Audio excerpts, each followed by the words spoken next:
Il est élégant, il est séduisant et surtout il a la solution à vos tracas du quotidien. Il peut parler de tout, c'est en quelque sorte votre nouveau meilleur ami, même s'il est en cravate, c'est Maurizio.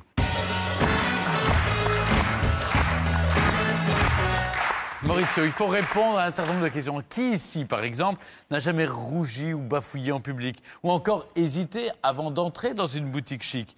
Ça nous est tous arrivé au moins une fois. Il paraît que tout est une question d'attitude pour paraître plus sûr de soi. Alors regardez, Maurizio par exemple, il a une cravate, il nous donne l'impression d'être très assuré dans sa vie. Absolument. Bon, écoutez, la cravate, elle est vraiment très jolie, non, n'est-ce pas? On va en reparler tout à l'heure parce que c'est un élément très important dans ma personnalité. Oui. Mais effectivement, c'est très désagréable, enfin, c'est très difficile de douter de soi tout au longueur de sa vie, d'hésiter lorsqu'on doit prendre une petite décision, de demander toujours l'approbation des autres, de remettre tout en question. Et ça, que ça soit à l'école, que ça soit pendant sa vie en tête-à-tête avec son amoureux ou au travail, c'est très difficile et il faut le remédier. Vous savez, j'ai douté de moi quand j'étais à l'université. J'étais à Buenos Aires, à l'université, je devais passer un examen oral d'économie. Alors, je vais vous dire, vite fait, j'ai étudié, j'ai parcouru les programmes, je me suis dit, allez, je me présente, de toute façon, je vais l'avoir. Et le professeur m'a posé une première question.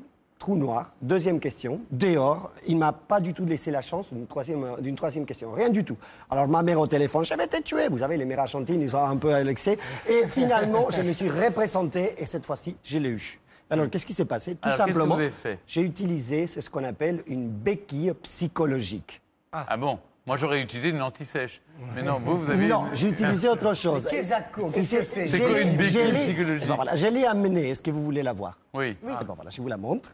La voici, ce n'est pas un chiffon, ce n'est pas des poussiérons non plus, c'est une écharpe, tout simplement. Une écharpe, c'est l'écharpe fétiche qui me fait sentir assuré, rassuré et complètement invincible. C'est votre doudou d'enfant. C'est peut-être mon doudou. Vous imaginez, moi, mon doudou, c'est un ours en peluche. Si je viens voir un examinateur avec mon doudou, il va me prendre pour un doudou d'adulte. Il y a d'autres béquilles, on va en parler tout à l'heure, mais la mienne, à l'époque, c'était ça. C'était ça. Et donc, le fait de la voir, vous êtes senti plus sûr de vous? Exact. Alors, justement, qu'est-ce qu'il faut faire? Est-ce qu'il y a des techniques, par exemple, pour gagner de la confiance en soi dans les moments clés de notre vie ou de notre carrière? Absolument, Stéphane, et je vais vous les montrer. Venez avec moi. D'accord.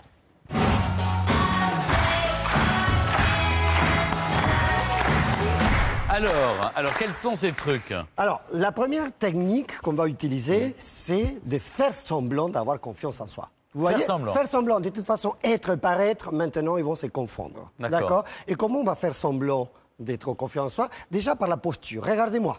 Moi, j'ai naturellement des épaules, vous voyez, qui vont vers l'avant. Un dos qui est voûté. Je suis un peu plus grand que la moyenne, donc j'ai la tendance de regarder vers le bas. Et vous voyez ça, ce n'est pas bien pour montrer qu'on est confiant de soi. Donc la première des choses, c'est la posture. Les épaules, on les relève. Et Stéphane, allez, on relève bien le buste, on regarde devant, on respire très fort. Et surtout, Stéphane, on sourit. Voilà, qu'est-ce que vous en pensez? Là, il est bien plus confiant. On dirait un Schwarzenegger. Vous avez fait de la gonflette, Stéphane, c'est pas possible. Il faut penser qu'on chasse le naturel et donc il revient au galop. Donc tout le temps, vous réfléchissez. Il faut penser à... étirer. Et puis après, vous savez, il y a une technique qu'on utilise beaucoup au théâtre. D'accord? C'est de se mettre dans l'allure de nos stars favorites. Par exemple, moi, c'est Jean Dujardin. Voilà, j'adore Jean Dujardin. Pour moi, c'est l'acteur, mon acteur fétiche français. C'est son regard. Vous voyez son regard rempli. Quand il regarde la caméra, toujours un petit peu de travers, il a ce regard qui enflamme. L'allure quand il marche. Et puis après, sa posture, quand il se tient toujours un peu. Ça, c'est Jean Dujardin. Ça, c'est Jean Dujardin. Ça fait longtemps que vous ne l'avez pas vu. Et Stéphane, je ne suis pas en train d'imiter Jean Dujardin. C'est là l'histoire de paraître. Je suis vous vous raccrochez à votre acteur fétiche. Exactement. Et comme ça, je me sens plus sûr de moi. Vous, par exemple, Stéphane, si vous devez vous mettre à la peau de quelqu'un, comment vous feriez? Dalida. Pas vous, non. Alain Delon. Alors, comment ça serait Alain Delon? Faisons l'exercice. Alain Delon, il a une certaine ressemblance. Il a une certaine nonchalance et en même temps, il est sûr de lui, c'est un fauve. Voilà, je suis après, il faut que ça se voit. Ben, ça se voit que je suis Alain Delon. Enfin, que je suis... Mais vous voyez, il a des marches. Est-ce qu'il est d'aplomb quand il marche? Il est félin. Non, je suis incapable de lui ressembler. Mais on ne parle pas de ressembler. à l'université, il y avait quelqu'un qui m'a dit, il faut que tu sois confiant de toi pour faire croire à l'autre et lui donner la confiance de vouloir te donner une bonne note ou vouloir te donner le travail. Donc, effectivement, il ne faut pas non plus tout mélanger et il ne faut pas montrer qu'on est surconfiance, surjoué, vous voyez. Mais c'est très important de mettre en confiance l'autre en montrant qu'on est déjà en confiance sur soi-même. Non, moi je leur souris et j'essaie de les faire rire. Et puis après, on a parlé des béquilles tout à l'heure, des béquilles psychologiques, comme le disait. Moi, c'est la cravate, maintenant. Ah, si vous n'avez pas de cravate, vous vous sentez perdu? Non, je ne suis pas perdu. Vous dormez avec votre cravate? Absolument pas. Mais vous voyez, avec les costumes et la cravate, je me tiens droit. Oui. Vous voyez, je peux dire une bêtise, je l'ai dit tellement bien que les gens m'applaudissent. Ils disent, la bêtise, elle est belle, mais ça va très bien. Il a dit avec un costume. Ça aide.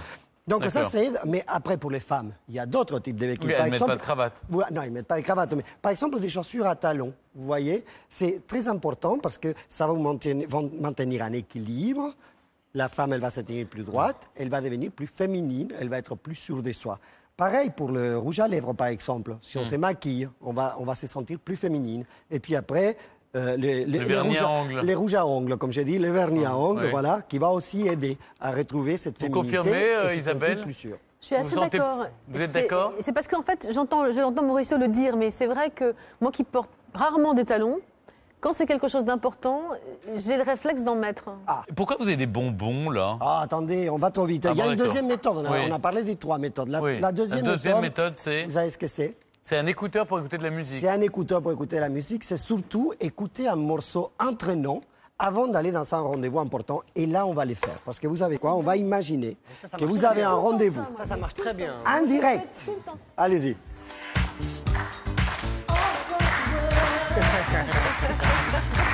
Est-ce que ça va? Bon voilà, là on danse, vous voyez? Ah oui, quand même. Est-ce que vous êtes plus confiant là? Moi j'ai surtout envie d'aller en boîte là. Et ben voilà, très bien, c'est ce qu'on voulait. Non, ça marche bien, c'est vrai. Ça c'est une très bonne méthode. Ça vous détend et en même temps, ça vous donne de l'énergie. Non mais c'est aussi un truc de sportif, c'est-à-dire que tous les grands sportifs avant les gros événements écoutent de la musique, se mettent dans leur bulle avec de la musique qu'ils aiment et souvent de la musique très entraînante pour se conditionner psychologiquement. Très bien. Vous voyez, donc, ça c'est un bon élément. Bien. C'est un bon élément. Ça fait la deuxième méthode, la troisième. Eh ben il y a les bonbons. Vous voyez? Ben oui, non. Pourquoi les bonbons? Je vais vous expliquer. Parce que à chaque petite victoire qu'on a fait sur soi-même, sur sa confiance. Il faut se donner une récompense. Une récompense, bien évidemment. Et vous pensez que vous allez me gagner avec un bonbon? Non, il manque. J'ai noté que vous étiez tout de même à la diète, donc on n'a pas voulu amener des chocolats. On a amené des bonbons, mais ça peut être un bonbon, ça peut être un chocolat, une paire de chaussures, un livre. Vous voyez une petite faiblesse féminine, masculine. Il faut se récompenser soi-même. Absolument. Il faut se récompenser parce que c'est une manière de noter à un moment donné qu'on a fait une marche de plus vers la confiance. Incroyable. Ben voilà. J'espère que ces méthodes de Maurizio vont vous être utiles dans les différents rendez-vous de votre vie. En tout cas, merci Maurizio pour tous ces conseils. Merci Stéphane. Comment ça va bien? C'est déjà terminé pour aujourd'hui. Merci à tous. Je vous donne rendez-vous demain même heure, même chaîne.